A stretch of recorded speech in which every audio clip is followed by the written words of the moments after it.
today, so I want to use them wisely. First of all, Paul, how you feeling today, and how's everything going, man? Could not be a better day here in East Rutherford. And I will tell you, the first 3 practices have been dynamite. You talk about 7-on-7s and 11-on-11s, which are the most important of the team drills that they do.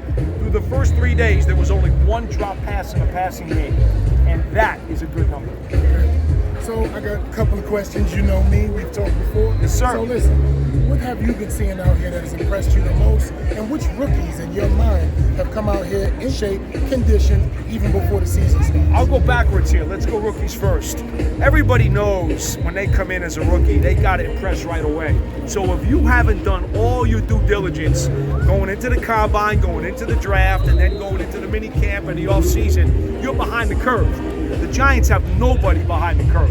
And I don't think anybody around the league is that dumb to actually be behind the curve. If you're a rookie, you know you got to be up to speed. So that's the first thing. I will say, Schmitz has really made a quick impact in terms of his mental acumen. Being a center in this league as a rookie can be hard. He has impressed everybody on the property with his leadership skills and his football smarts. That just kind of sticks out, and he's only a second-round pick now, remember that. Banks' shadowing skills. This is kind of a two-folded answer. Because there's no contact right now, all right? They're not putting pads on until Tuesday. Because there's no contact, a guy like Banks, who actually likes to be very physical, has had to only use his shadowing skills through the first several days of practice. He has done extremely well. Now, they've thrown pass completions against him, but he's been right there. I think he would tell you, if he was allowed to get physical, those would not have been completions.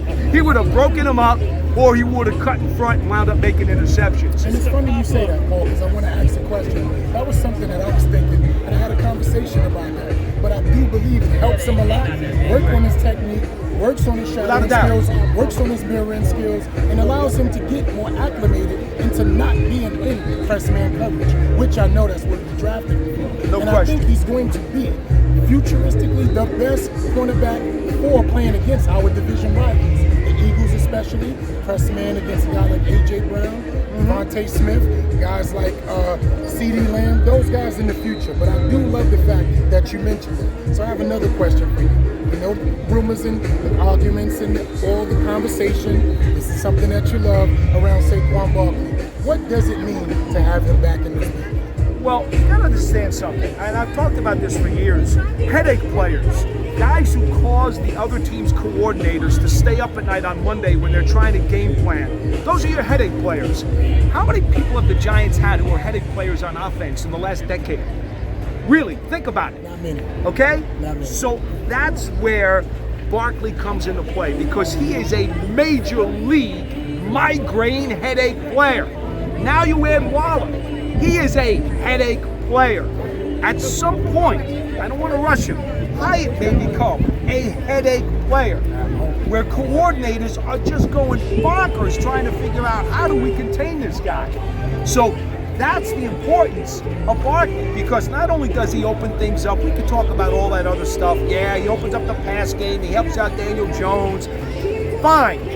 What he really does is he causes nightmares for coordinators as they're prepping for the Giants. And now that you have 2 headache players in the lineup, that is a major, major factor as teams prepare for this team. Okay. Yes, sir. All right. So, since training camp started, what has been some of the most exciting things that you have seen so far? Just from your You have to understand something. Because there's no contact right now, the most exciting plays are strictly going to be pass completions. Because nobody's allowed to sack anybody, nobody's allowed to hit anybody for a loss in the running game, nobody's allowed to hit anybody over the middle, so the defense is at a disadvantage. There's nothing they can do right now that's going to make you ooh and ah. They're just not allowed. So the only things you're going to see are going to be out of the passing game. Hyatt, Waller, Slayton, all these guys have made really nice catches, but again, the defensive backs will tell you, we're not allowed to do anything to him, so don't give him too much credit yet. You heard it here first. Be the chosen one, Paul Dittino, Giants training camp. Thank you, brother. You got it.